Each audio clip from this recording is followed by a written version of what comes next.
quite to the 30. It'll be down at the 31-yard line. They'll get 9 there as that sets them up better for third down. Let's not quibble about the gain there on second down. That was a positive play because that was a take-what-you-can-get situation. Got out to the tight end. Now it gives him a much better opportunity to convert on third down. And he's going to get this one down to the 30. Give him a yard on the play, and he's definitely short. It'll be fourth down and a few inches. Another scouting report on him is that he doesn't possess the eye discipline to be an elite linebacker. What that means is his ability to read, react, and make a play. But on that one, he looked like one of those guys. So we had the touchdown and two-point conversion to start the game. At least they're able to come back and get 3 on the board for their opening drive. Yeah, and most coaches will always say, just give me something on the opening drive. Anything you can put up on the board, you feel better about things. And in this case, I like the fact that they resisted the urge to try and match them big because just get the points on the board. You're okay, even though they put 8 on you to begin with. New York Giants offense making their way back onto the field, and this is a team that is struggling this season, Charles. 1-6, close game against Atlanta, but bottom line, another loss. And some people saying now, what do you do with the quarterback spot going forward? Yeah, Eli Manning played well against Atlanta. In fact, Sterling Shepard and Odell Beckham Jr. were well over 100 yards receiving in the game, but there were still missed opportunities, still chances late in the game. Clock management became an issue. Tried to run 2 quarterback sneaks, ate up 40 seconds in time. I mean, so many things that could have been in that game just didn't happen. With the Giants at 1-6, Washington coming up this weekend at home, if somehow they fall to 1-7, I think the Giants then have a serious discussion about what to do going forward at the quarterback position. Remember, they drafted Kyle Lauletta out of Richmond. He hasn't been active yet this year, but they might want to get a look at him for the rest of the season. And also that game against Atlanta, first time that Saquon Barkley has not gone over 100 yards from scrimmage. He had 94. And he'll go down here right around the 23-yard line. It's a 9-yard gain, and it keeps the drive moving. They've definitely established a rhythm on this drive, moving the ball quite well. And big man with football is an integral part of the whole thing. A first down carry for Barkley. And he's going to lose yards. They take him down at the 26. A loss of a full 3 yards, and now it's second down. Well, that didn't appear to be a run blitz. He just darted in once he saw the run develop. That appeared to be a case of see ball, get ball. The give to the fullback on the dive. Fights through, and now a crease. Fights through at the 5. And they will eventually get him down, but he's inside the 5 all the way to the 3. 23 yards on the pickup there and a first. I remember from my experience as a defender, when the big fella gets the football, you've got to get on him early before he gets a chance to get up ahead of steam, because once he does that, he's going to leave a lot of tacklers in his wake. They'll try and run forward with Barkley. And he is in. Touchdown, Giants. Saquon Barkley, a 3-yard touchdown run. And the Giants are able to grow their lead. And oh, he takes off with it. It's a fake. Whoosh. And he gets in. When no one was expecting a fake there, but they add 2 more onto their lead.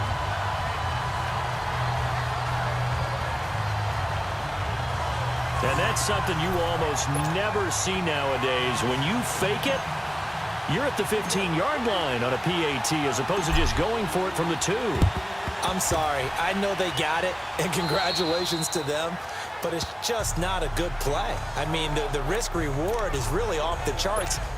Not in your favor. Run your offense out there. Put it on the 2-yard line if you want to go for 2. But I'll be darned. They ended up getting that one, didn't they? Eagles trotting back out there. You had their game last week against Carolina. What a disappointing loss for Philly to drop them to 3-4. What happened? They were up 17 points. Yeah, it's hard to believe, isn't it? And the problem for them, besides blowing the lead, which we'll get to in a second, they didn't score enough when they had the opportunity. They got 17 points. But they had an opportunity really for like 27, which would have really put them out there. But instead, they left Carolina an opening, and they took it. The Eagles are now only the 4th team in the Super Bowl era to lose a game. They led 17-0 or better in the 4th quarter at home. And what a tough one for them. Now, Carson Wentz, had a great game throwing the ball. 30 of 37, 310 yards, 2 touchdowns, but ended up having a fumble on the last play of the game, and that ended it, and Carolina won the ball game. And the Super Bowl champs under 500.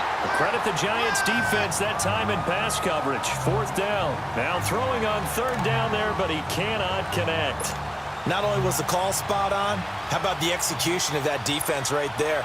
Zone was absolutely locked up tight. He was trying to force it in there on 3rd down. But if there's a time to force it, he felt like he needed to make a play, right? Yeah, exactly right. 3rd down, you got to try and find something.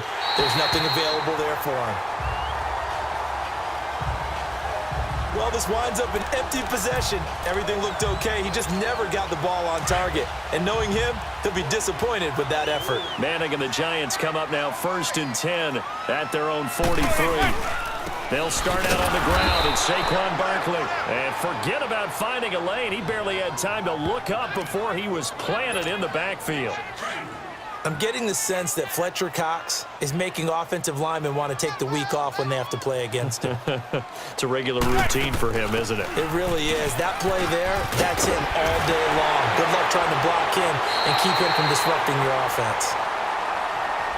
Alongside Charles Davis, I'm Brandon Gaudin. It's the Giants with a football here as we begin quarter number 2. And they've got it here with a 1st down.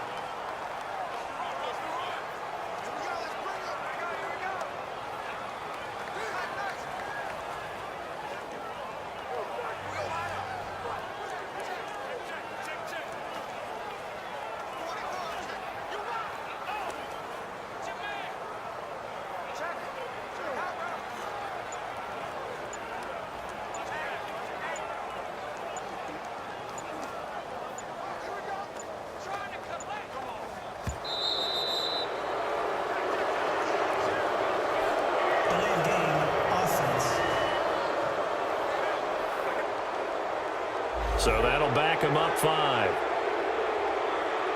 Still 1st down.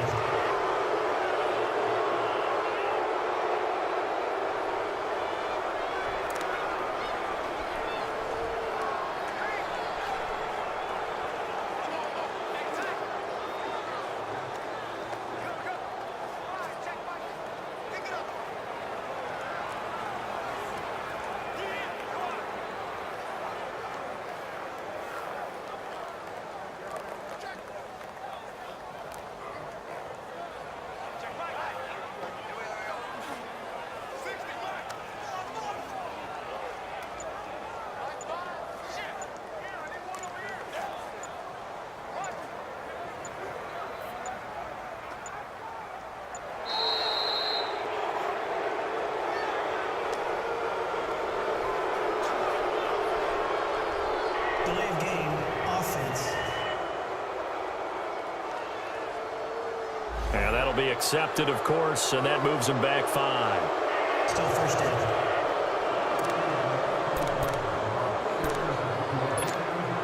Successive penalties have him looking now at a 1st and 20.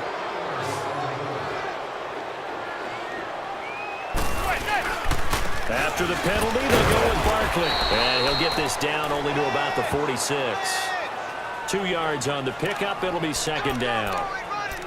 That play reminded me a lot of a former teammate of mine. We used to call him the trash man. His ability to sift through traffic and make plays was uncanny. And that's exactly what you want from your Mike linebacker. On 2nd down, here's Barkley. And they will stop him after a fairly minimal pickup. The tackle was made by Michael Bennett. Well, that's not a run that's going to make any of the highlight tapes, but they've been moving it well all game on the ground. This is another one that keeps them moving forward.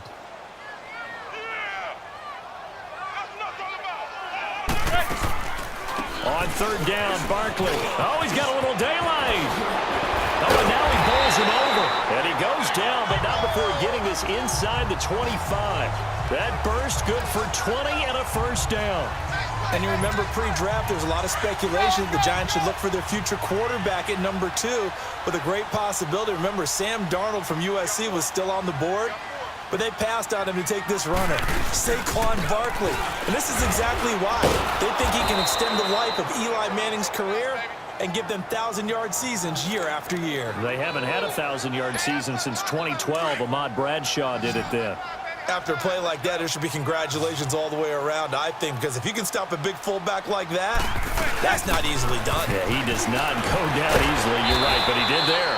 Eventually wrangled down before reaching the 20, but a strong run. Defensively, it was Avonte Maddox with a tackle. On a 2nd and long, it's really nice to see an offense that has enough confidence to run the football in that situation. I think that goes back to their practice and game planning.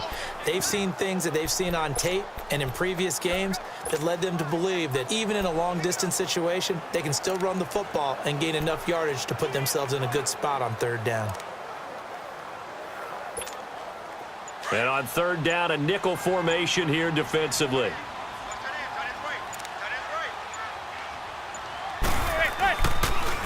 Here's a give to Barkley. And now running right through it. And down inside the 15, shy of the 10. Calling a gain of 10, and they pick up the first. A lot to praise on this drive, obviously. I know you're seeing what I'm seeing. Those guys up front, they're getting it done. Doesn't matter what play is called. They are handling their business at the line of scrimmage and dominating right now on this drive. So a solid run by Saquon Barkley, and another 1st and 10 here. They'll try and run with their fullback. And they go the wrong way on this one. Losing yardage back at the 12.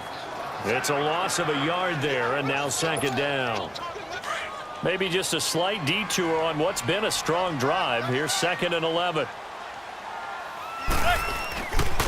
On the give, this is their fullback. So he got free of one tackle but couldn't do a whole lot else.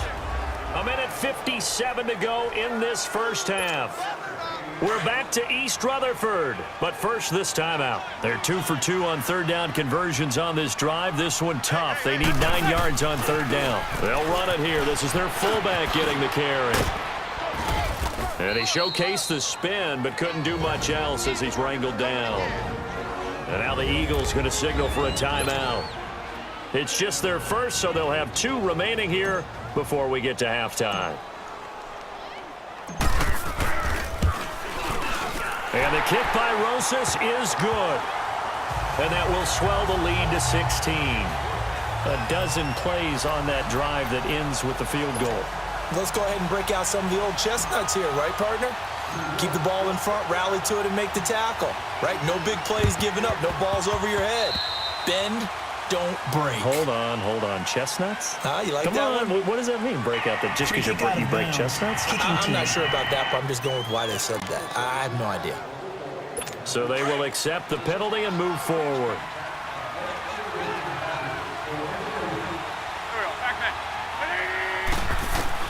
On 1st down, Wentz. Ertz has it left side. 20. Touchdown, Philadelphia.